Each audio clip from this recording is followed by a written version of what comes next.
pues durante todo este semestre, pues antes ya de presentar nuestro examen final, este tema no viene en el examen final, este es tema de cortesía, pero antes de presentar nuestro examen final el viernes y su práctica pues ya final el día miércoles, pues tengo el gusto de tener con nosotros a la contadora pública certificada en prevención del lavado del dinero, Reina Cruz. Reina, pues como les comentaba, yo la conozco por medio del Colegio de Contadores Públicos de Yucatán. Ella es parte de la comisión editorial a la cual yo pertenezco también y también es parte de la comisión de prevención del lavado de dinero de ese mismo colegio y también pues está muy involucrada en la región Istmo Peninsular, es decir, no solamente el Colegio de Yucatán, sino también a nivel regional en pues todo lo que es capacitación para pues, los contadores y todos aquellos que estén interesados en estas temáticas de prevención del lavado de dinero y actividades de financiamiento contra el terrorismo y pues tratar de que pues manejemos nuestras finanzas en orden, limpias y no tengamos problemas luego de pues de dónde salió este dinero, por qué vino de lugares incorrectos y no es que necesariamente pues venga de narcotráfico o de cuestiones por el estilo, pero a lo mejor proviene de pues, lugares que no están garantizados, no están certificados, no son, pues no es que sean ilegales por la actividad, pero pues ilegales porque no generaron impuestos al momento de la actividad y pues bueno, podemos tener castigos o consecuencias o luego pues por querer hacer favores, pues pagamos pues las consecuencias de ser buenas gentes, ¿no? Entonces se puede ser pues, buena persona, pero pues sabiendo hasta dónde pues podemos correr estos riesgos. Cuando nuestros jefes pues nos pidan, oye, préstame tu cuenta porque me van a transferir, me van a pasar, luego me lo pasas a la mía, pues, cuidadito, o hasta dónde sí, o hasta dónde no. Pues bueno, ya Reina nos va a practicar de todo el panorama internacional, somos mercadólogos y negocios internacionales, pues todo el panorama internacional que rige esto del lavado de dinero y pues cómo aplica nacionalmente y cómo en sus vidas diarias y en su vida profesional, pues al final de cuentas le pueden dar aplicación. No duden en preguntar cuando así lo consideren y estoy seguro que recibirán una respuesta adecuada. Pues sin más preámbulos, los dejo contigo, Reina. Muchísimas gracias, muchísimas gracias. Buenas noches a todos. Bienvenidos. Realmente es de verdad un gusto siempre poder colaborar con las escuelas, ¿no? Ahora sí que donde me inviten a hablar de PLD siempre voy a tratar de tener un tiempo. Por favor, siéntanse libres de preguntar. ¿Y esto por qué? Porque creo que no nos daría el tiempo si dejamos las preguntas hasta el final y yo prefiero que por bloque vayan ustedes sintiendo la libertad o por diapositiva de preguntar. Es preferible que en este tema se queden 2, 3 conceptos claros y seguramente ustedes seguirán escuchando otras pláticas donde intervenga pues cualquier tema de prevención de lavado de dinero.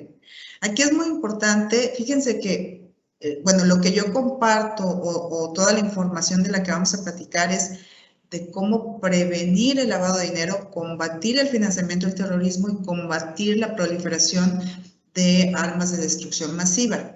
Entonces, nada más aquí, bueno, en el nombre fue un jueguito de palabras, porque yo no les voy a enseñar a lavar dinero, sino exactamente les voy a compartir todo el esquema de por qué tenemos y desde dónde, ¿no?, venimos trabajando esta información respecto a la prevención del lavado de dinero. Vamos a empezar. Aquí me gustaría, no sé si hay alguien que pudiera apoyarme en leer esta definición. Quien quiera. Digo, aquí no los veo a todos, pero el que guste. Buenas noches, yo lo puedo leer. Gracias. El procesamiento de las ganancias derivadas de la actividad criminal para disfrazar su procedencia ilícita, permitiendo a los criminales gozar de ellas sin arriesgar su fuente. Muchas gracias. ¿Y tu nombre es? Alex Amaro. Hola, muchas gracias, Alex. Muy bien. ¿Por qué comenzamos con el concepto? Porque tenemos que tener bien claro de qué estamos hablando. el tema es un delito, no estamos, lamentablemente, cuando se habla de lavado de dinero, pues solamente vemos al esposo de Inés Gómez Montt con sus casotas y todos los trajes lujosos, o a la maestra que también estuvo involucrada en un tema de lavado de dinero, en fin, temas así, o ¿no? La contraparte que sería todos los que están dedicados al tema de narcotráfico.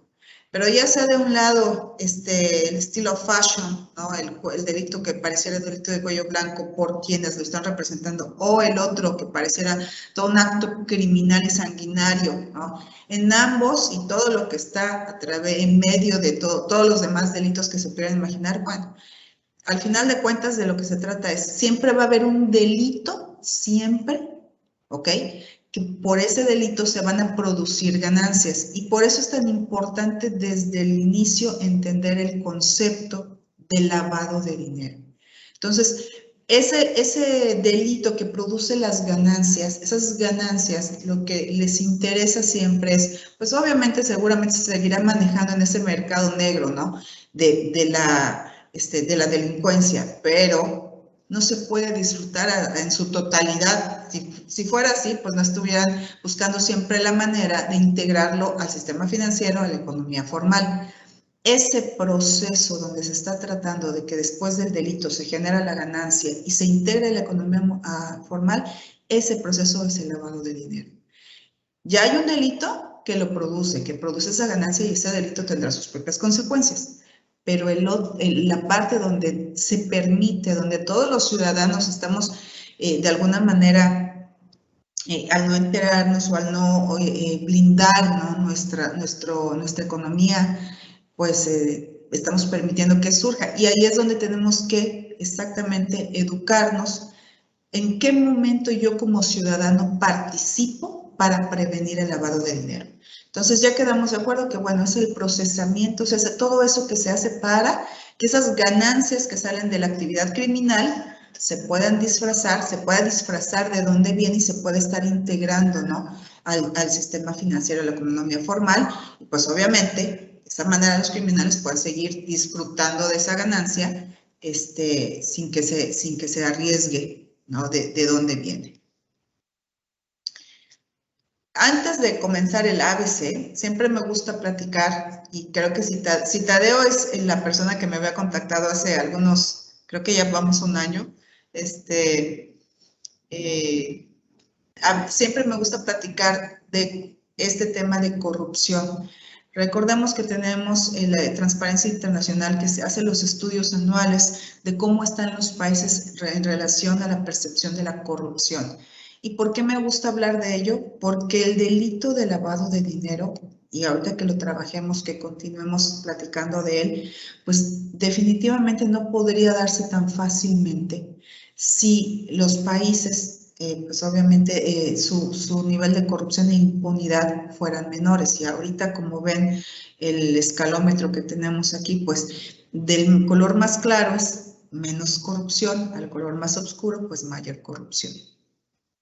En primer lugar tenemos a Dinamarca, que aún siendo el país con mejor puntaje, o sea, sus ciudadanos consideran que no hay tanta corrupción, alcanza todos esos puntos, es el primer lugar en la tabla de 180 países, pues no alcanza los 100 puntos. O sea, eso nos deja claro que no hay un país perfecto, todos están con algunos problemas, por supuesto, en menor medida estoy segura, pues se alcanzaron 88 puntos, pero eso le permite estar en el primer lugar de la tabla. Y como verán, en el 2012 estaba en 90 y bueno, ya estuve en 91, 92 y ahorita tiene 88. Seguramente para ellos debe ser demasiado frustrante y estarán buscando cómo regresar, ¿no? A esos tops después de los 90. Pero siempre en estas tablas me gusta traer un poco a nuestros vecinos del norte, porque nosotros formamos parte de América del Norte y estamos en este bloque, ¿no? De los países mejor posicionados, y luego tenemos a nuestros compañeros, a nuestros vecinos de Centroamérica, que lamentablemente ellos también están viviendo un proceso de desarrollo. Entonces, como que sentimos que estamos más como para el norte, nosotros vamos más avanzados tecnológicamente, tenemos las leyes, tenemos un país precioso. Sí, todo eso, sin embargo, si vamos a querer jugar con los países que tienen estos niveles, pues vamos a ver dónde estamos en comparación a estos países. Y resulta que Canadá está en el lugar número 11, pero imagínense con 77 puntos, o sea, 11 puntos menos que Dinamarca. Pero es el vecino, con incluso tenemos el nuevo Tratado de Libre Comercio, ¿no? El tratado que además incluye la cláusula 27 de anticorrupción, que esa es una cláusula nueva y es muy interesante para quien tenga oportunidad de revisarla. Pero, ¿dónde está Estados Unidos? Bueno, pues Estados Unidos está en el lugar 25. Entonces, mi vecino, Canadá, el de más arriba, en el lugar 11. Estados Unidos, con 67 puntos, 25. Y México, con 31 puntos, en el lugar 124. Yo creo que esto nos debe dar una perspectiva de verdad lamentable, muy lamentable, ¿no? Porque pues nos muestra, no estamos ni siquiera a la mitad del camino en cuanto a ese puntaje de percepción de corrupción. Nos llevan a ventaja Kirguistán, Kenia, digo, tan solo la lejanía del nombre, no me imagino que, cómo será su país, pero bueno, tenemos Zambia, Níger, El Salvador, ¿no? Entonces, yo creo que aquí los invito y me invito siempre cuando leo esto, ¿qué es lo que estamos haciendo que permite estar en estos niveles? ¿O qué es lo que no estamos haciendo? Hay algo que nosotros, la esfera política siempre la responsabilizamos por sus decisiones, por la manera en que se manejan, lo que ustedes quieran, pero en el ejercicio de hoy sí quisiera más hablar de nosotros como ciudadanos, porque ahorita que veamos de nuevo todo este tema de prevención del lavado de dinero, vamos a ver que la responsabilidad, o sea, todo eso que alcance nuestro país en temas de cumplimiento, no lo alcanza a nivel sistema de un ayuntamiento, de un estado o sistema de una oficina de gobierno federal, no, lo alcanza a través de sus ciudadanos, de la comprensión que hay de ciudadanos, ya sea como personas físicas o de empresas o del sistema financiero, para realizar un cumplimiento en prevención de lavado de dinero.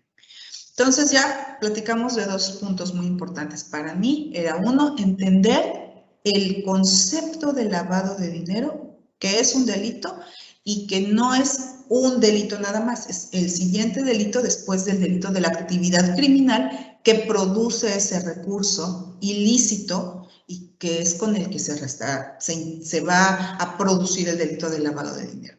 Entonces vamos a dividir el primer marco internacional, los compromisos de México y terminamos con la normativa nacional.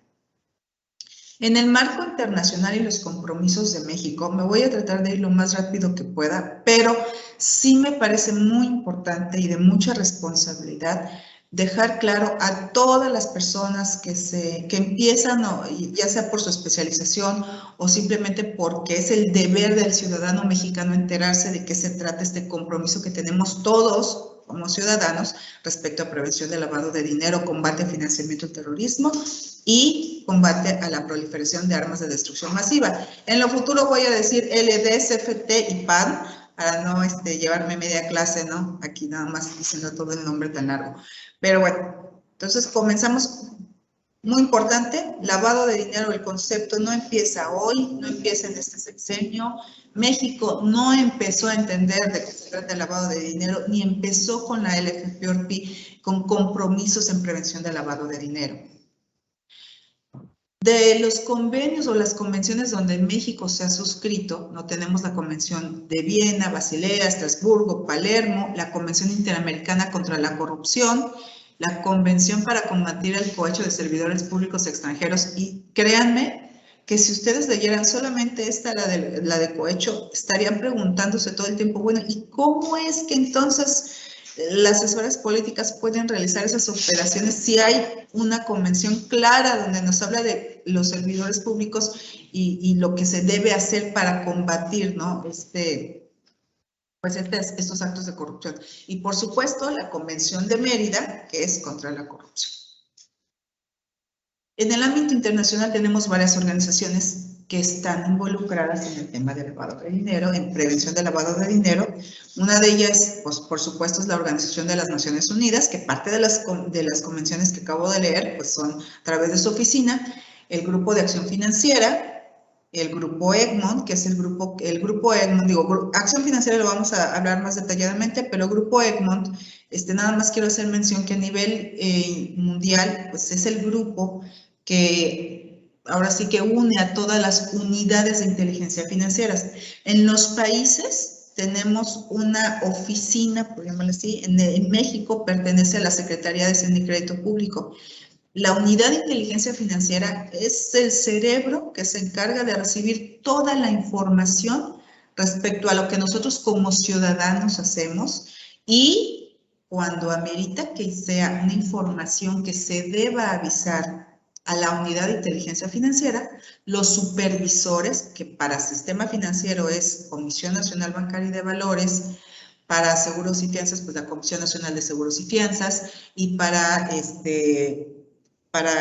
las empresas de ahorro, pues es la Comisión Nacional de Ahorro para el Retiro, perdón, ese se me fue el nombre, pero bueno, ellos también tienen sus obligaciones de prevención de lavado de dinero, Entonces, es todo ese sistema financiero y del otro lado estamos todo el público que no pertenecemos al sistema financiero y realizamos algunas operaciones, ya sea porque nuestra empresa tiene un cumplimiento o porque yo como ciudadano realizo operaciones con ellos, bueno, pues ahí se produce una información que se manda al supervisor, que en este caso es el SAT, es el intermediario, y el SAT lo envía a la unidad de inteligencia financiera.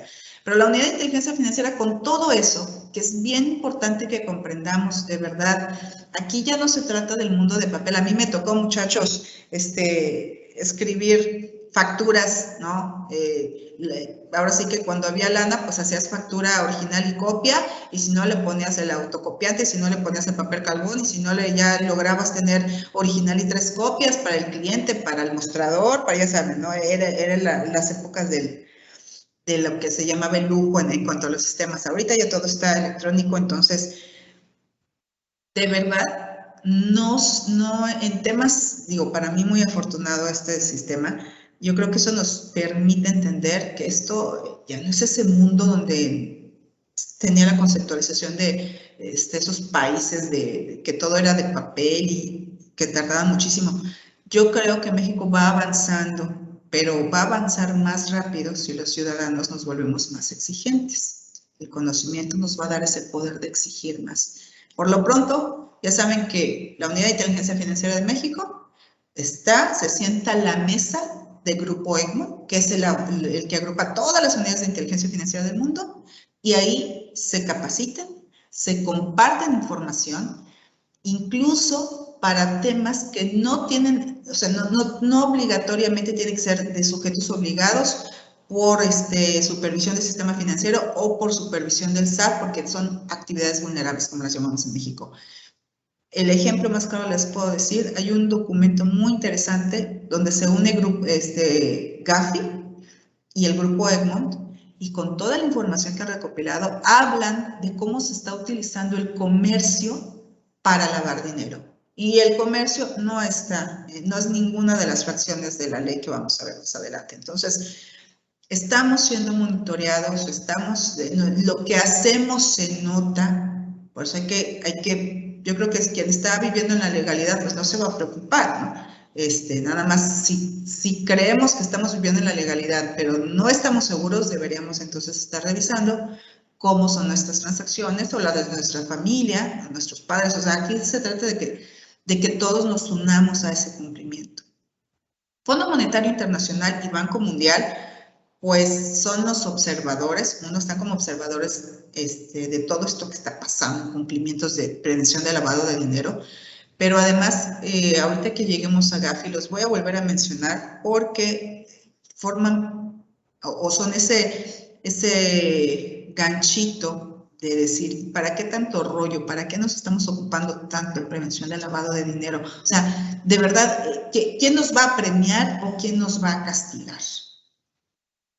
Voy a pasarme rapidísimo estas tres convenciones que les mencioné respecto a varios convenios que ya ha firmado México. ¿Y por qué lo hago? De verdad, no es mi interés hacerlos profesionales, digo, no en esta clase, en prevención del lavado de dinero, pero sí es mi interés que como ciudadanos de este país y como mayores de edad y como muy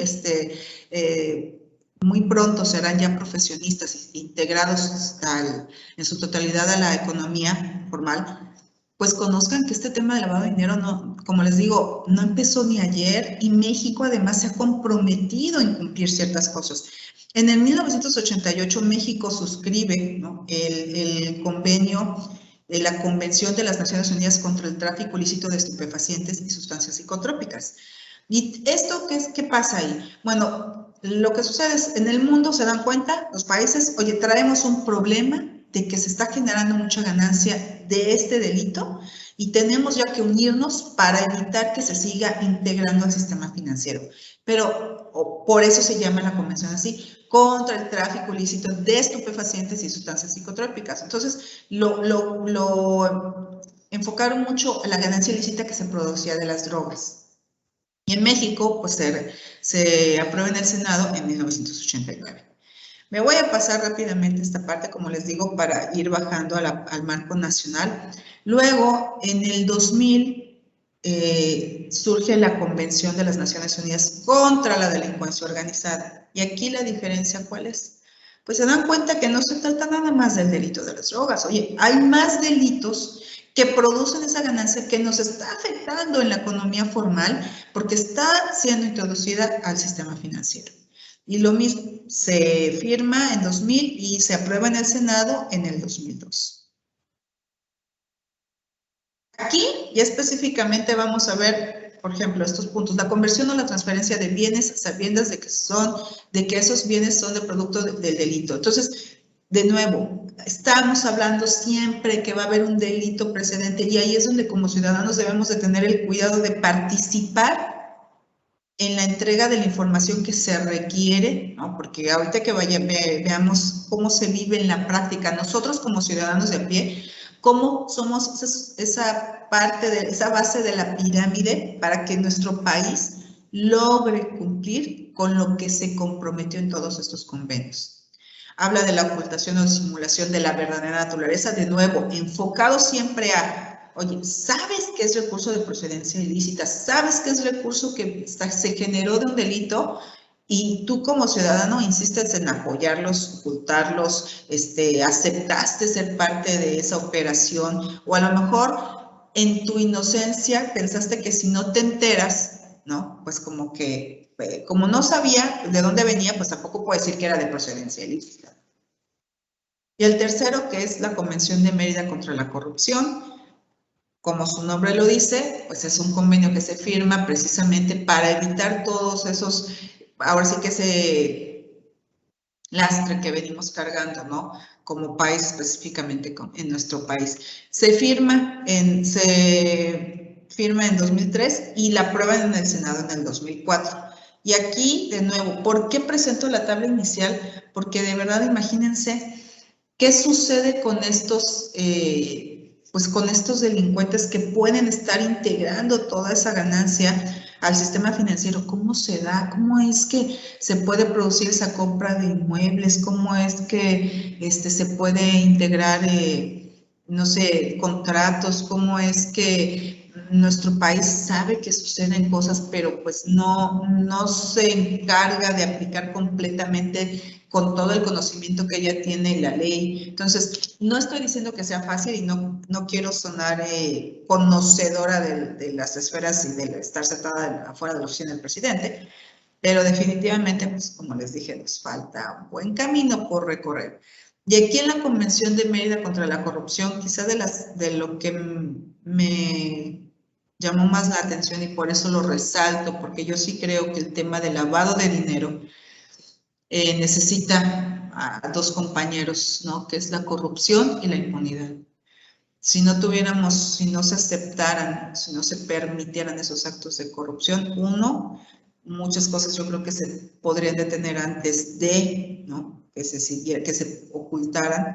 Y dos, también el acto de corrupción, recuerden, es una extracción o podría darse una extracción de fondos del erario público. Entonces, pues definitivamente eso es un acto ilegal, es un delito. Y entonces el usarlo, pues también volvemos, es un recurso de procedencia ilícita, no es un recurso lícito. Entonces también por ese punto pues estamos, sería otra fuente, ¿no?, de que producir este delito de lavado de dinero. La corrupción afecta infinitamente más a los pobres porque desvía los fondos destinados al desarrollo, socava la capacidad de los gobiernos de ofrecer servicios básicos, alimenta la desigualdad y la injusticia y desalienta la inversión y las ayudas extranjeras. Esto, yo no, en esta frase específica, de verdad no quiero que lo asocien a ningún gobierno, ni que si un gobierno dio más programas sociales que otro. No se vayan por ahí.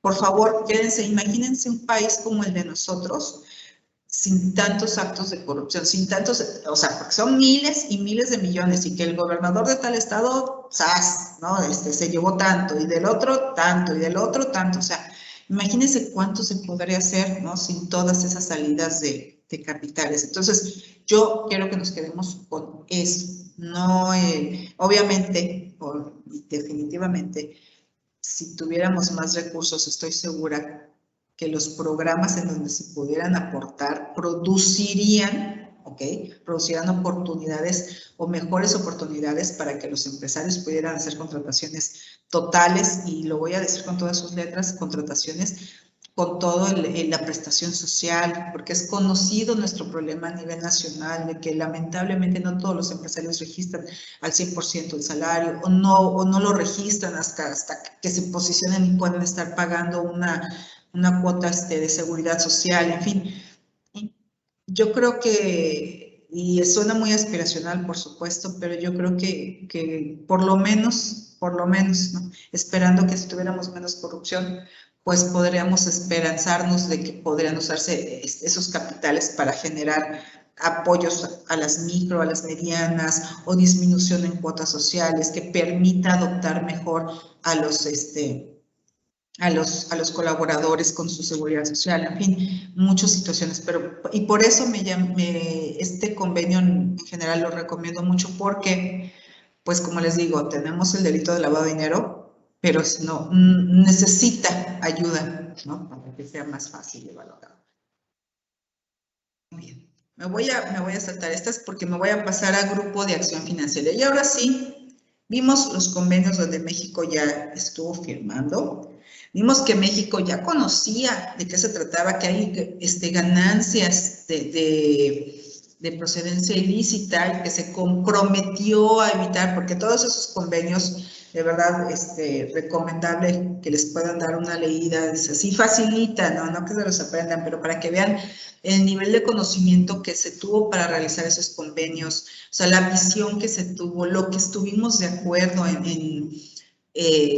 nos comprometimos como país para poder cumplir con esos convenios, y esos convenios, si son vinculantes, esos convenios sí tienen sanción, o sea, tenemos una obligatoriedad, y estamos hablando desde 1988, pero bueno, haciendo a un ladito esos convenios, también en el mundo se da otra situación, que se reúne el grupo de los 7, como sabemos, hay una mesa que tiene a los países más poderosos del mundo. Y después fíjense, el convenio de Viena fue en el 88, y en el 89 nace el Grupo de Acción Financiera, con el objetivo de ¿qué? De generar toda esa sinergia, esa información, toda esa preocupación de cómo vamos a combatir este problema. No es suficiente estar con esos convenios, necesitamos a alguien que se dedique completamente a generar todos los marcos para que todos los países de manera homogénea puedan entender esta problemática y se puedan comprometer. Entonces, este grupo es un organismo intergubernamental independiente que desarrolla y promueve políticas para proteger el sistema financiero mundial contra el blanqueo de dinero, la financiación del terrorismo y la financiación de la proliferación de armas de destrucción masiva.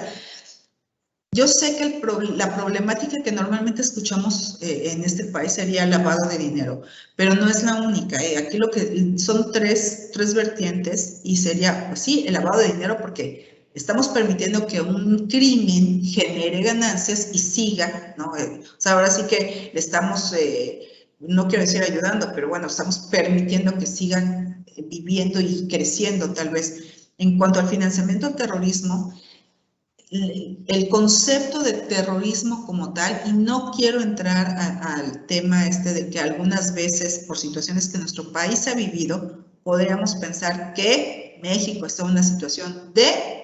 No voy a entrar a eso porque de verdad es muy delicado, y una de las situaciones que tendríamos que revisar es qué pasa con los países a los que se les asigna que tienen una situación de terrorismo. Eso se los dejo de tarea, porque, para que vean que no es nada más decir, calificarnos como un país con ese problema. ¿Qué podría pasarnos en cuanto a la soberanía nacional?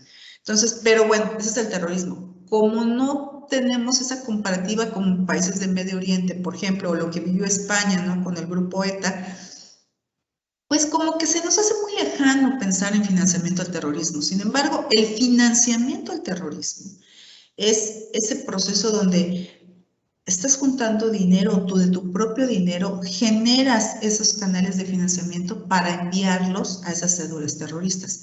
Eso es un delito, ¿okay? En México es un delito.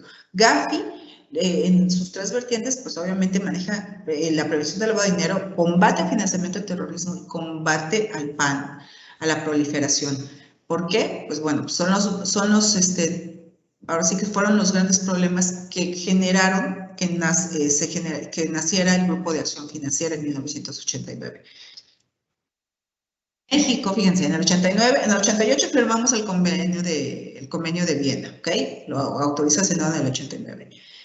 Nace en el 89 el Grupo de Acción Financiera, pero hasta el 2000 México se integra como miembro de pleno derecho. O sea, México dice, sí, yo quiero ser parte de Gafi y voy a seguir pues todos los lineamientos, porque no se trata de ir a decir, sí, por favor, aquí apunten mi nombre, yo también quiero ir a sentarme ahí, sino de verdad es cumplir. Y esto, como ciudadanos, yo sé que creo que nadie más que los que se dedican a este tema estarían enterados que México forma parte de este grupo desde el año 2000, pero que se atrasó en formar parte de este grupo 11 años, porque Gafi se crea en el 89. Y este grupo pues emite toda esa información, como les decía, precisamente para homogenizar ese cumplimiento en todos los países respecto a estos tres puntos que hablamos del LDS, FT y PAN. ¿Cómo lo logra? ¿Cómo homogeniza? ¿Cómo les dice a todos qué cumplir? Pues emite 40 recomendaciones, las cuales, bueno, han tenido ciertas modificaciones porque se emiten 40 recomendaciones, luego se sumaron, llega a estas recomendaciones respecto a financiamiento del terrorismo, 8, luego una más, entonces eran 40 más 8 más 8, luego 40 más 8 más 1. Entonces, en 2012 ya se hace una revisión y se emiten las 40 recomendaciones finalmente, que son las que seguimos trabajando hasta ahorita. Por supuesto que han tenido modificaciones, ¿no? Y una de las recomendaciones sería la recomendación número 15, que nos habla de nuevas tecnologías, y en esa recomendación incluyeron todo este tema que nos trae ahorita con mucha tendencia, que es el tema de los criptoactivos, ¿no? Pero entonces ese es el tipo de modificaciones o el tipo de agregados que ha tenido. Grupo de Acción Financiera tiene también subgrupos, porque a veces no todos los países se sientan a la mesa de Gafi, pero sí pueden pertenecer a los subgrupos, o como en el caso de México, pertenece a Gafi, pero también pertenece al grupo, al subgrupo de Gafilat, que es el Grupo de Acción Financiera Latinoamérica. Entonces, imagínense que pues todos, ¿no?, llegan ahí y comparten y expresan, ¿no?, en las plenarias toda la problemática. Sin embargo, pues definitivamente el grupo de Latinoamérica podrá entenderse y además en las mesas de trabajo pues todos van a hablar el mismo idioma. Eso sería uno. La problemática latina, ¿no?, también tiene sus puntos que de por sí, por la zona geográfica, pues podrían ser un poquito más comprensibles y atenderse más rápidamente. Pero ¿cómo le hacemos? Y esto, de nuevo, esto es para que entendamos que a nivel mundial, todo lo que vivimos en ciudadanos de a pie, a nivel, todo eso tiene una trascendencia, no solo nacional, sino internacional. Porque lo que hacemos va a impactar a cómo está cumpliendo México con Gafi. Porque además Gafi dice, pues está muy bien, ya te veniste a sentar a la mesa, pero pues tenemos el Gafi establece el cumplimiento técnico y el cumplimiento efectivo. Y el cumplimiento estos cumplimientos tienes su manera de revisarlos, tienes la información a través de los que nosotros vamos llenando, ¿no? Como palomitas, a ver si de verdad estamos haciendo lo que dijimos que íbamos a hacer al integrarnos a esa mesa de trabajo de Gafi. El cumplimiento técnico, digo, aparte que está aquí la definición, pero sería como la lista, ¿no? De puntos donde nos dicen, bueno, pues vas a hacer esto, y ahí se refiere a las 40 recomendaciones. Cuando hablamos de cumplimiento técnico, pues está facilito, nos vamos a las 40 recomendaciones, se va a dar el país, porque todos los países van a seguir las mismas 40 recomendaciones. Y eso es muy importante porque Gafi no dice, lo vas a hacer exactamente así. Es una recomendación y lo que hace el país es tratar de adaptar esa recomendación a su legislación local, ¿no? Obviamente en todos los países pues tienen sistema financiero, tienen empresas, pero no tendrán las mismas estructuras exactamente. Por eso es la recomendación, explica qué es lo que se debería de hacer. En algunos casos tienen notas interpretativas, o sea, lees la recomendación, pero además te proporciona más información para que puedas entender qué es lo que qué tendrías que adoptar en tu país. Cuando hablamos de la ley antilavado, así se le conoce coloquialmente aquí en México, que es la Ley Federal para la Prevención e Identificación de recursos de operaciones de procedencia ilícita, la FPORPI, pues cuando empezamos a platicar de ella, ahorita que leamos un poquito de las 40 recomendaciones, verán, no estoy diciendo que Gafi dijo, pues vas a hacer así la ley, pero obviamente Gafi establece unas recomendaciones y entonces los países tendrán que adoptarlas a su ley local, y de ahí es donde nosotros si leemos primero 40 recomendaciones y luego vamos a la ley, o si vamos y nos dan algún servicio, alguna empresa y nos hace una explicación de por qué nos está pidiendo ciertos documentos, porque es mi derecho a enterarme, oye, ¿por qué yo te tengo que firmar este documento que se llama beneficiario final? O sea, no entiendo, o sea, ¿por qué tú me pides esto si en otras empresas no me lo piden? Sí, pero señora, yo le voy a vender un vehículo y yo como empresa que se realiza la comercialización de vehículos, ya sean marítimos, terrestres o aéreos, tengo ciertas obligaciones en temas de prevención de lavado de dinero, y una de ellas es obtener esta constancia de conocimiento de beneficiario final firmada por mi cliente. Entonces, pero eso, muchachos, está en la ley mexicana, en la LFPORPI, pero también lo mencionan las 40 recomendaciones. Entonces, al mencionar las 40 recomendaciones, cuando se hace la ley antilavado, pues definitivamente tiene que estar contenido ahí porque es parte de lo que queremos cumplir a través de esa ley. Entonces, ya quedamos claros con las 40 recomendaciones. Las 40 recomendaciones, por supuesto, tienen una calificación, porque no es que yo diga, la aplicación de un enfoque basado en riesgo, perfecto, sí, palomita. No, a ver. Sí, ya lo hicimos como país, México ya lo hace. Incluso México acaba de publicar su evaluación nacional de riesgo, que es el resultado de esa aplicación del enfoque basado en riesgo, y eso estuvo publicándose, estuvo en las noticias, y si no tuvieron oportunidad de leerlo, léanlo, porque ahí, más que hablar de prevención de lavado de dinero, no, nos está mostrando cómo estamos nosotros como país y qué riesgos tenemos como país. Entonces, a todos nos deberían interesar, aunque sea leer el extracto, ¿no?, de la Evaluación Nacional de Riesgos. Respecto a las 40 recomendaciones, se califica como cumplida, cuando no existen deficiencias, mayormente cumplidas, con deficiencias menores, parcialmente cumplidas, con deficiencias moderadas y no cumplida. Hasta el día de hoy México todavía tiene una recomendación que no ha podido cumplir. Y bueno, no aplicable, pero realmente esa yo no la he visto hasta ahorita en los países que hemos revisado solo de manera informativa. Todavía no soy parte de ningún grupo de trabajo que se pueda ir a revisar las 40 recomendaciones en ese país, pero bueno, lo que les quiero comentar es que México no tiene esa calificación de no aplicable, o sea que hasta ahorita las 40 recomendaciones, en todos sus casos, sí son aplicables y se pueden calificar.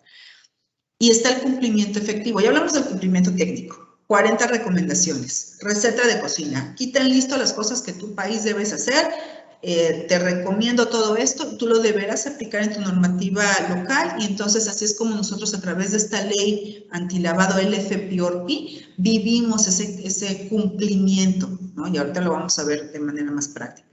Pero el cumplimiento efectivo, ¿de qué se trata? Bueno, pues dice, es el grado en que se logran los resultados definidos. Entonces, todo eso que nos dieron como una recetita de cocina, el listado, oye, ya vi que sí lo estás haciendo. O sea, Gafi nos quiere decir, ya entendí que estás trabajando para llegar al cumplimiento, que siempre te pongan todas cumplida, pero aún si está cumplida, ¿está dando el resultado?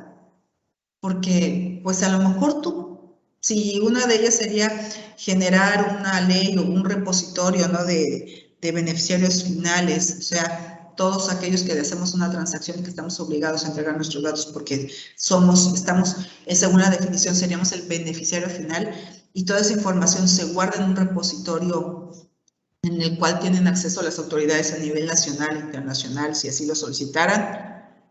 Pero eso ha resultado, ¿te ha dado algún resultado para mitigar el uso de las ganancias ilícitas y hacer adquisición de bienes inmuebles, compra de vehículos, compra de joyas? Esa información que se está haciendo como más controlada, ¿no? Y con acceso directo del gobierno, ¿ha servido de algo para mitigar, para que pues el delincuente diga, chispas, no, yo no voy a ir y sentarme y hacer la transacción? Y ahora resulta que, como obviamente siempre va a haber alguien que esté en alianza, ¿no? con el criminal principal y parezca, ¿no? que su imagen le permita parecer que él no está relacionado con ninguna de esas situaciones y haga las transacciones, lo que nosotros llamamos coloquialmente prestanombres, ¿no? Pero pues resulta que ahora esos datos de esa persona pues ya van a estar todos registrados y todas las operaciones que haga donde su calidad pudiera denominarse beneficiario final, pues van a estar registradas en ese repositorio a nivel nacional. Definitivamente va a causar una alerta, ¿no? Porque ya no va a ser tan fácil, porque ya, imagínense, esa misma persona va a tener un edificio en Tijuana, va a tener una hacienda en Yucatán, va a tener, o sea, hoy queda registrado, ¿no? En el registro público de cada estado, pero lo que se está buscando es que ese dato de esa persona que adquirió exista un repositorio a nivel nacional, o por lo menos eso dice, ¿no? Lo que explica parte de las 40 recomendaciones. Entonces, ya lo logré, ya hicimos el reporte, digo, ahorita no está hecho, pero imaginemos, ya se hizo. El cumplimiento efectivo es, ¿y hubo algún cambio? O sea, sí mejoró la situación. ¿Qué se logró? ¿Se mitigó? ¿Atraparon a alguien? ¿Determinaron que una persona que se dice que es contador público, ¿no? Y resulta que tiene no sé cuánta cantidad de propiedades? O sea, se pudo hacer ese seguimiento, la investigación, dar resultados. De eso se trata el cumplimiento efectivo. De igual manera tiene sus calificaciones, nivel de alta efectividad, sustancial, moderada efectividad y baja efectividad. En cuanto a las 40 recomendaciones, bueno, tienen sus objetivos, pero todas ellas, por supuesto, se enfocan a, pues, la lucha contra el lavado de activos, las medidas preventivas que debe tener el sector financiero y otros sectores designados. ¿Pero medidas preventivas para qué? Medidas preventivas para que ellos no puedan permitir ser utilizados para estar lavando el dinero y ser, pues ahora sí que a través de ellos se puede estar financiando el terrorismo, ¿no? Estas 40 recomendaciones están divididas en 7 apartados y me voy a ir directo a las 40 recomendaciones. Bueno, aquí repito nada más la tabla de calificación para que vean. Aquí esta es una tabla que presenta las 40 recomendaciones. Y aquí les voy a dar un ejemplo de qué viviríamos nosotros con estas 40 recomendaciones que Gafi emite, que México se hizo miembro de pleno derecho en el 2000, decide adoptarlas y cómo la vivimos. Bueno, pues aquí, por ejemplo, en la recomendación 22, cuando habla de debida diligencia del cliente, aquí en esa recomendación habla específicamente de cierto tipo de empresas y esas, bueno, cierto tipo de actividades, perdón. Esas actividades cuando son realizadas en nuestro país se tienen que cumplir con un protocolo, entre ellos la identificación del cliente. Pero eso no sale de, o sea, lo leemos en la recomendación, llega a nuestra ley y ahí sí, en la LFP te dice, si tú, ejemplo, como les acabo de decir, comercializas automóviles, dependiendo del monto del automóvil, porque ahí se manejan umbrales, tendrás estas obligaciones. Entonces, si hoy uno de ustedes va y quiere adquirir un automóvil, pues irá a la adquisición de ese automóvil y dependiendo de los montos, uno podrá pagar el automóvil en efectivo, en su totalidad, o a lo mejor no, a lo mejor hasta el nivel que tiene de restricción de pagos en efectivo y además tendrán que entregar toda su documentación, porque la ley es muy clara. Si la identificación del cliente que va a realizar contigo la operación no es total, no puedes realizar la operación, no puedes, o sea, está prohibido. Entonces, eso es lo que nos marca hoy la ley. Así viviríamos nosotros esta ley de prevención del lavado de dinero. Por otra parte, y eso es pensando que, bueno, el recurso es de nosotros. Pero ¿qué tal? Como bien decía el ejemplo del maestro, ¿qué tal si alguien nos pide el favor, ¿no? Que pues le ayudemos a comprar un coche porque pues resulta que su nombre está en buro de crédito, entonces pues si va a hacer esta operación, pues mira, aunque lo quiera pagar de contado, pues a lo mejor piden ahí revisar mi buro de crédito y pues no quiero, o fíjate que en mi cuenta bancaria pues ahí traigo unos problemas, por unas comisioncitas, no sé qué pasó y pues me la inmovilizaron, entonces no puedo pagarlo a través de transferencia, pero tengo la lana en efectivo, échame la mano y pues mira, no importa que salga tu nombre, ya luego tú me endosas la factura y no pasa nada. Recordemos que además ya no se maneja así, ya no es suficiente endosar una factura, sino que hay una emisión de CFDI, pero bueno, hay gente que todavía cree que con endosar la factura hace la transmisión de la propiedad del vehículo. Entonces, usando todas estas pues ahora sí que razones, ¿no? Nos prestamos a hacer esa adquisición del vehículo, porque pues afortunadamente a lo mejor es un amigo de muchos años, o afortunadamente es una persona que confiamos, o afortunadamente es alguien que nosotros creemos que se maneja con propiedad en todas sus cosas, y afortunadamente así sería. Pero ¿quién va a quedar como el registrado como el dueño de esa operación? Ustedes. Y resulta que ustedes en su cuenta bancaria, y aquí vamos a hablar de otra recomendación, por ejemplo, la número 10, debida diligencia del cliente. Cuando hablamos en la número 10 de debida diligencia del cliente, ahí nos estamos refiriendo a la debida diligencia que tienen las instituciones del sector financiero.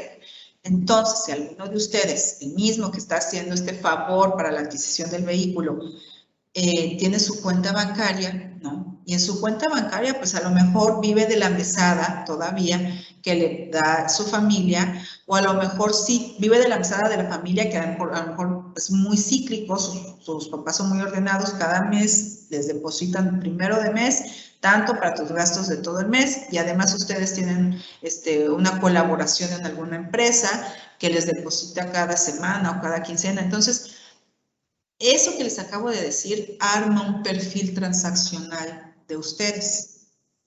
Y resulta que esa mensualidad y esa colaboración con la empresa, pues les da un resultado de, no sé, voy a ir así como muy conservadora para que puedan ver el quiebre, ¿no? De lo que va a hacer que su información de un sistema financiero y su información de una APNFD, que es una actividad y profesión no financiera designada en México, denominada actividad vulnerable del artículo 17 de la LFP-ORPI, o sea, la venta de vehículos, se va a romper. ¿Por qué? Porque aquí en sistema financiero estamos diciendo que quien quiera, pues tiene un ingreso mensual de entre 15 y 20 mil pesos.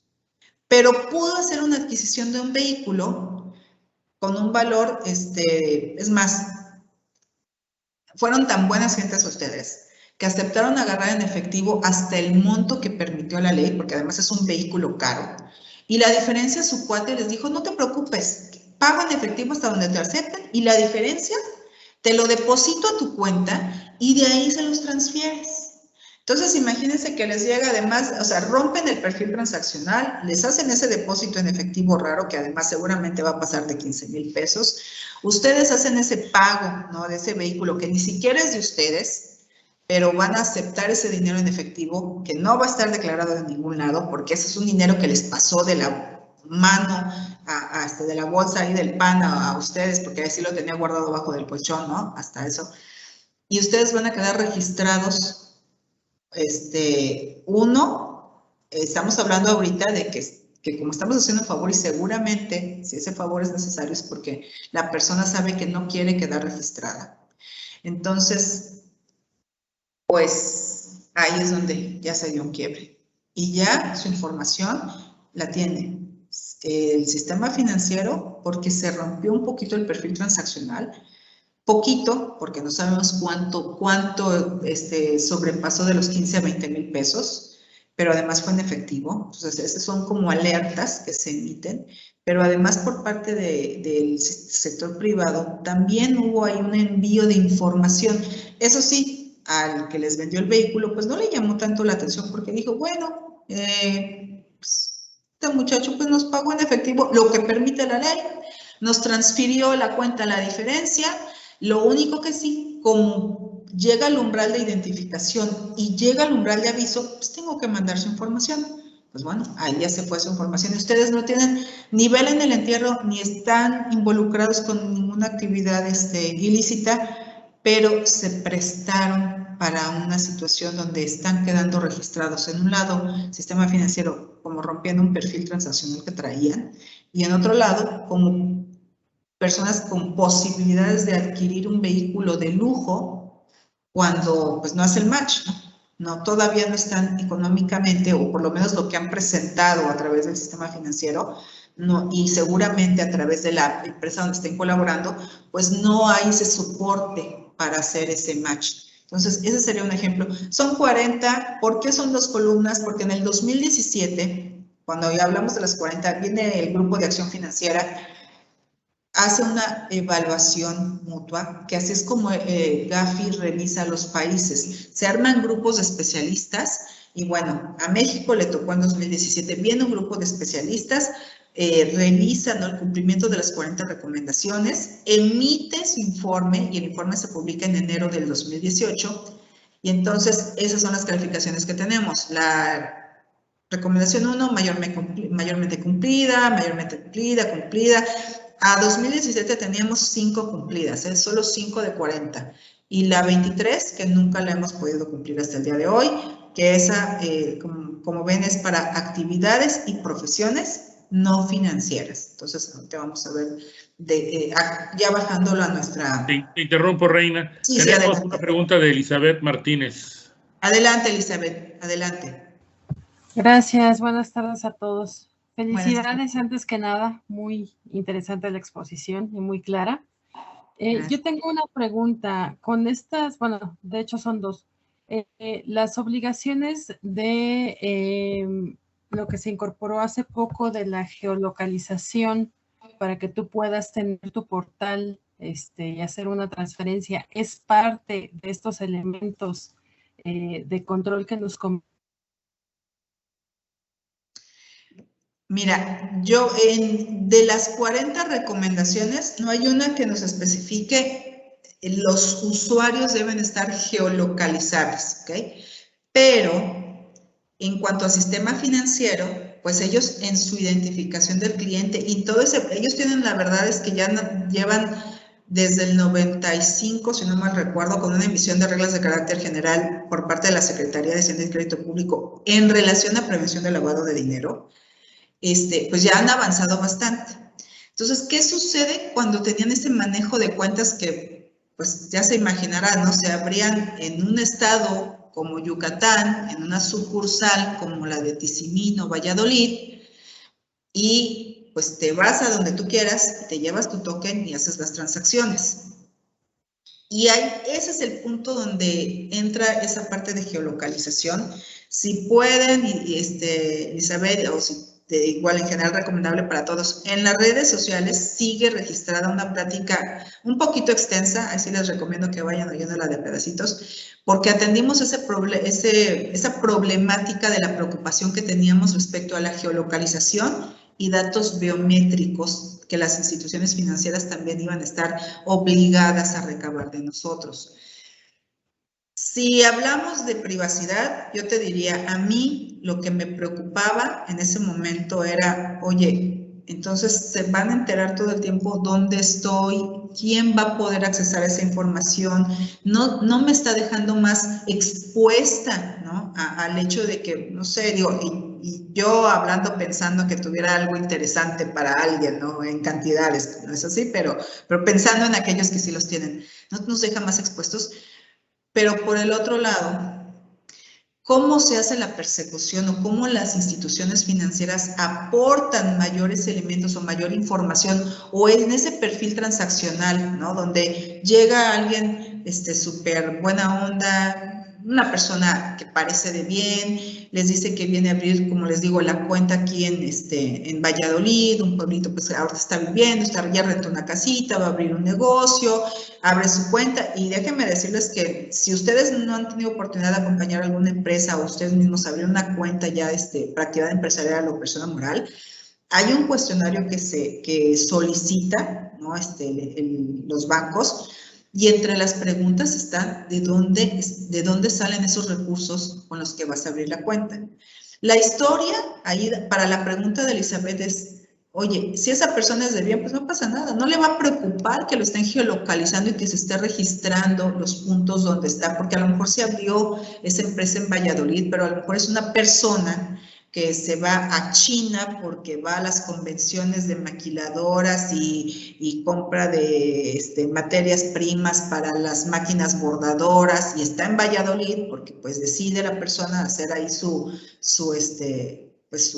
fábrica, ¿no? De textiles y entonces desde China pues está ahí manejando su banca y va a quedar registrado China. Y luego se pasó a Tijuana y por alguna razón, porque ahí en Tijuana pues tenía también transacciones que hacer y también ya le da un clic y hace una transacción que se registra en Tijuana.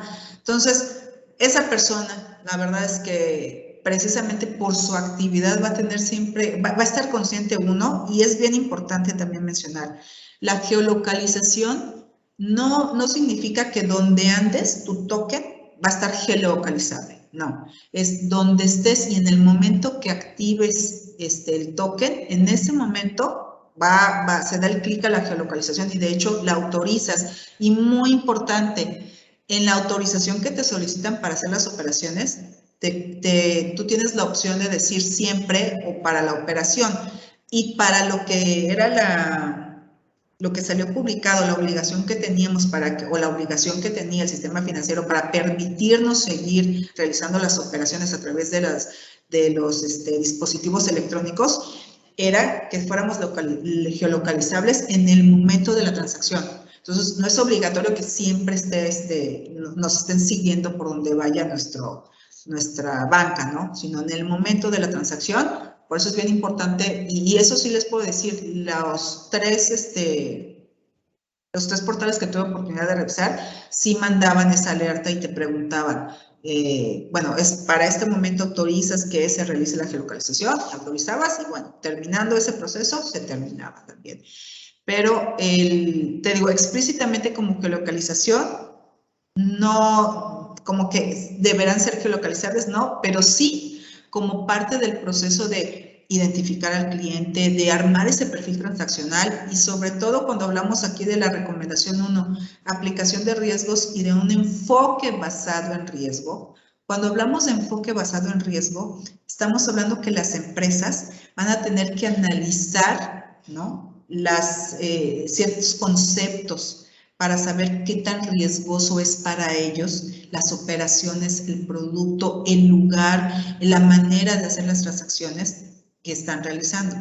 Entonces, pues definitivamente este proceso de geolocalización yo creo que les aporta muchísimo a las instituciones financieras en ese sentido de hacer el cumplimiento de un mejor enfoque basado en riesgo, porque están determinando, están complementando el comportamiento de su cliente. Oye, el cliente es un hombre, persona, no sé, de tanta edad, empresario, bla, bla, bla, y aparte, o sea, todos los datos se vienen van a aportar más para ese perfil transaccional que va a tener el cliente.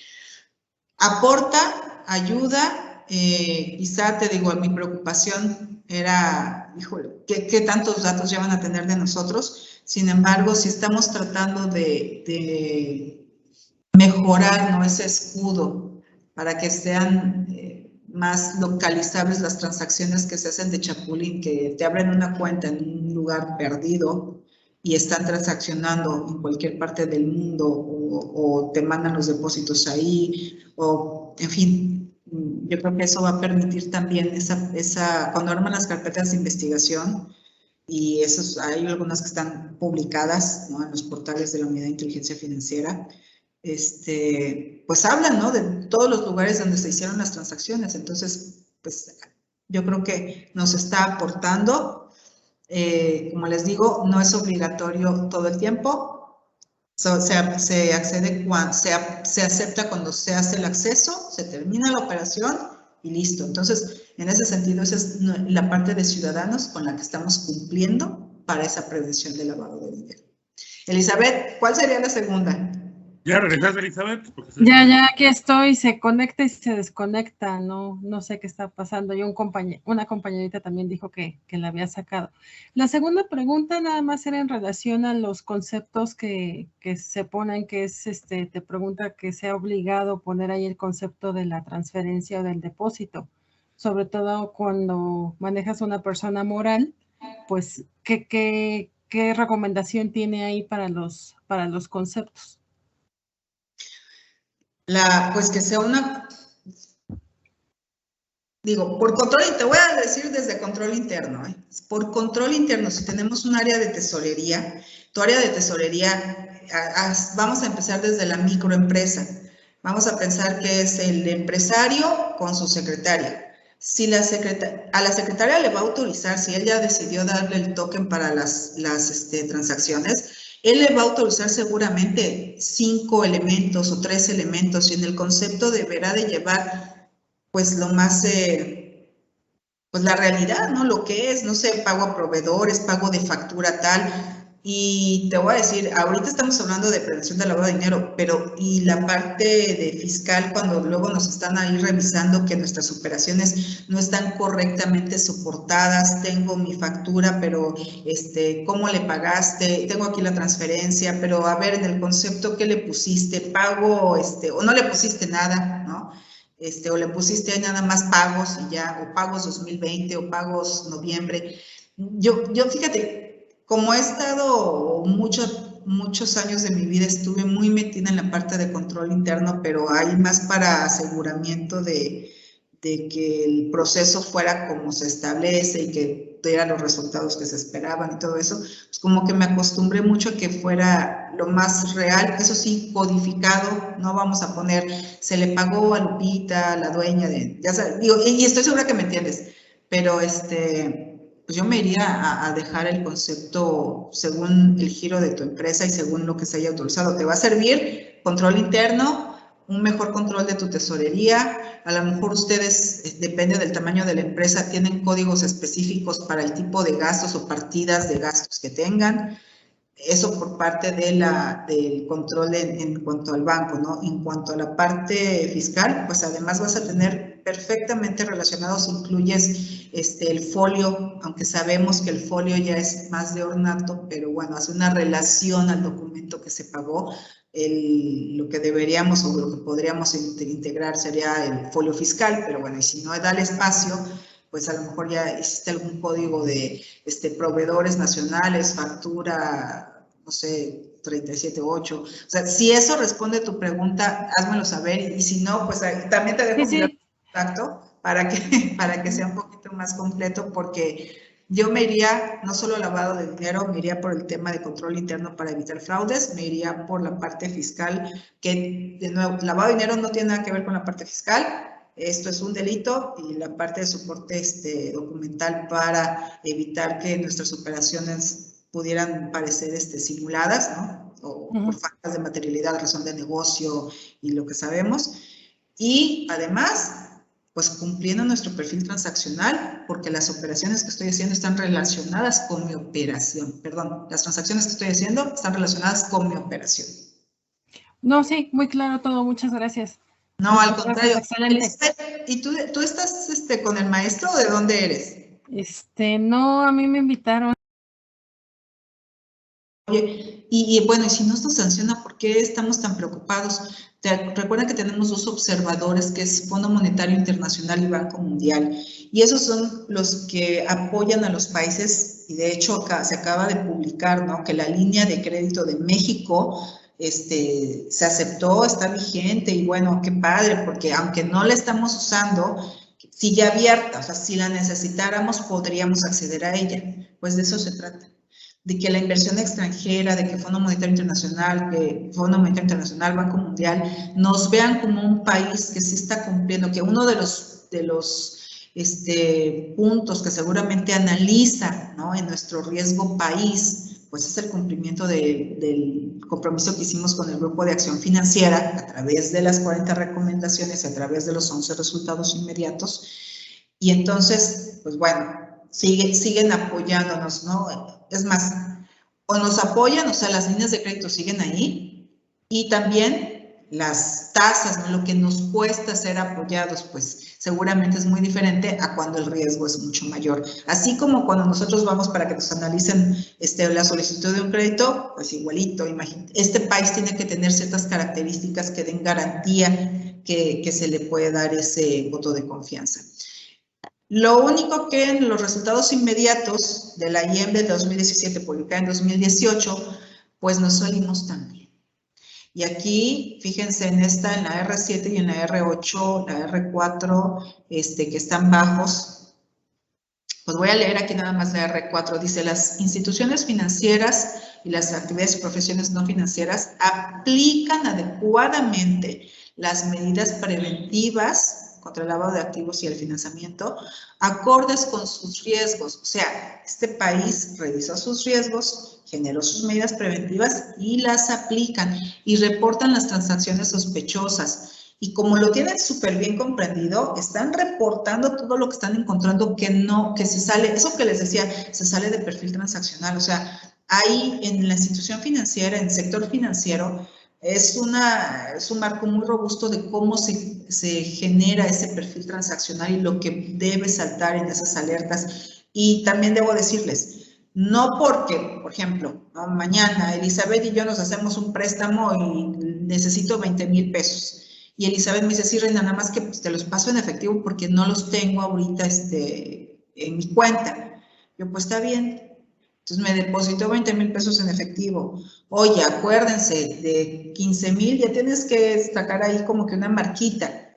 Pues sí, pero Reina normalmente está transaccionando, ¿no? Sus perfiles marcan, hay cosas interesantes. Entonces, 20,000 pesos no es llamativo. Sin embargo, lo vamos a dejar como una alerta interna, pero no lo vamos a pasar a la Comisión Nacional Bancaria y de Valores. ¿Okay? Sí se rompió ese perfilito, debe tener una marquita, pero no lo vamos a pasar. Entonces, ¿qué diferente sería que lamentablemente Elizabeth y yo decidimos hacer otras cosas ahí y apoyar otras razones?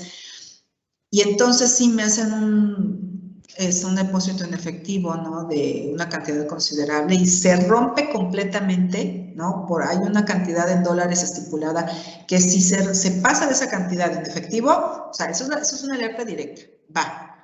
Y entonces a eso se te refieren esos reportes de transacciones sospechosas. Por eso, cuando nosotros estamos usando nuestras cuentas bancarias, debemos de ser muy ordenados. Si tuviéramos alguna situación extraordinaria de la vida, por la que tuvieron que hacernos un depósito en efectivo, de verdad, seguramente, también les tengo que decir, muy probablemente la institución financiera les va a marcar y les va a preguntar, pues, a qué se refiere ese depósito que muy amablemente nos realizó en nuestra sucursal bancaria de tal lugar y bla, bla, bla. Y entonces ustedes tendrán que explicar, pero pues definitivamente hay que ser muy ordenados para que en esos casos, seamos capaces de demostrar la procedencia lícita de ese recurso. Y bueno, termino donde dice, sí, maestro, dígame. O sea, 5 minutitos. Perfectísimo, muy bien, me sigo rapidísimo. Bueno, nada más aquí recordando el concepto que traíamos, ya lo habíamos platicado, espero que haya quedado más claro. Lo que ya pasamos, pues en el mundo, ¿no? En el 88 se firma el Convenio de Viena, en el 89 se crea Gafi, en México, ¿no? Suscribimos el Convenio de Viena hasta un año después, en el 89. Esta es la métrica de lo que hemos visto hasta ahorita, ¿no? Entonces, lo que pasó en el mundo, cuando firmamos nosotros los convenios, y México, Gafi nace en el 89, México se adhiere en el 2000. ¿Cómo empieza ya a bajar todo eso que vimos de manera internacional? Bueno, en el código fiscal, el código, se recibe este artículo 115 bis que nos habla de lavado de dinero. Muy lamentable, porque lo llevan un delito al ámbito fiscal. Pues bueno, por supuesto, ya quedó derogado, no voy a entrar en más detalles, y lo pasan al 400 bis del Código Penal Federal, y hasta el día de hoy, ahí es donde está. Muy importante, este delito se establece expresamente que es un carácter de delito grave para las operaciones con recursos de procedencia ilícita. ¿Y a qué nos referimos con delito? Bueno, esta es la sanción de 5 a 15 años de prisión, de 1,000 a 5,000 días multa. Muy importante esta parte en rojito, que nos dice cuando existan indicios fundados o certeza de que provienen directo o indirectamente o representa las ganancias derivadas de la comisión de algún delito y no pueda acreditarse su legítima procedencia. Entonces, de lo general o lo particular, siempre debemos ocuparnos de tener la acreditación de la procedencia de nuestro recurso, de la generación de nuestro recurso. Aquí nada más creo que no se ve, pero aquí abajito les puse la acotación de que un delito grave, y lo relacioné, está mencionado en el artículo 150 del Código de Procedimientos, Nacional de Procedimientos Penales. Ahí es donde nos definen, ¿no? Y cómo se saca la métrica para la prisión preventiva oficiosa cuando se trata de delitos graves. Nos bajamos a la normativa nacional, aquí sí ya llego a cómo lo vivimos de pie, en la Ley Federal para la Prevención e Identificación de Operaciones con Recursos de Procedencia Ilícita. Fíjense que, como les había comentado, en el 95, la Secretaría de Hacienda y Crédito Público emite reglas de carácter general para el sector financiero en temas de prevención del lavado de dinero, 95. Pero la ley antilavado, ¿no?, nace en el 2012 y empieza su vigor en el 2013. ¿Qué es lo que hace esta ley? Que no los puede dejar fuera, pues simplemente los refiere a través de ciertos artículos del 13 al 16, donde menciona que las actividades del sector financiero también son actividades vulnerables, y las actividades del artículo 17, perdón, aquí se fue un 3 de más, pero es el artículo 17, que son las actividades adicionales, así las menciona, y que son, ¿se acuerdan que ahorita vimos en las recomendaciones que las actividades y profesiones no financieras designadas? Bueno, pues a esas actividades se refiere y las denomina actividades vulnerables. Me voy a ir hasta el final, casi, y estas son al día de hoy 16 fracciones del artículo 17, juegos con apuesta, concursos y sorteos, la emisión y comercialización de tarjetas por entidades no financieras, los mutuos, el arrendamiento, el blindaje, la comercialización de autos terrestres, marítimos o aéreos, la joyería, la comercialización de joyas, por supuesto, lo que hemos hablado, los criptoactivos, para no llamarle criptomonedas porque no debería de ser, eso ya se nos pegó, pero no, vamos a pasarnos a lo de activos virtuales, criptoactivos, la recepción de donativos, como se ve aquí, y nada más para tratar de resumir un poco. pues ya dijimos que es el lavado de dinero, sí, es un delito y actualmente lo encontramos, su tipificación está en el 400 bis del Código Penal Federal. Este delito y lo que le hemos platicado en los ejemplos que expuse ahorita, pues sabemos que eso se mueve, ¿no? Pues ahora sí a través del mercado negro, ¿no? De la delincuencia organizada, pues todo es en efectivo.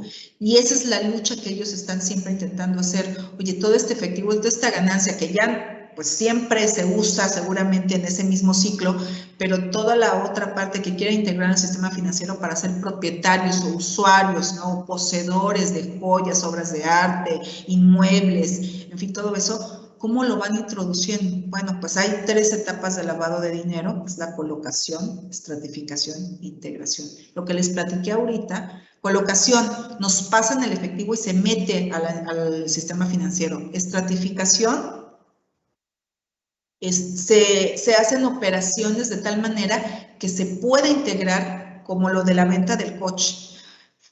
Vamos a prestar nuestro nombre, hacemos esa adquisición del coche, ya tengo el coche a mi nombre, pero luego este amigo me dice después de 3 meses, oye, no seas malo, no me lo endoses, hazme un favor, puedes venderlo y que te lo depositen y luego tú me lo transfieres.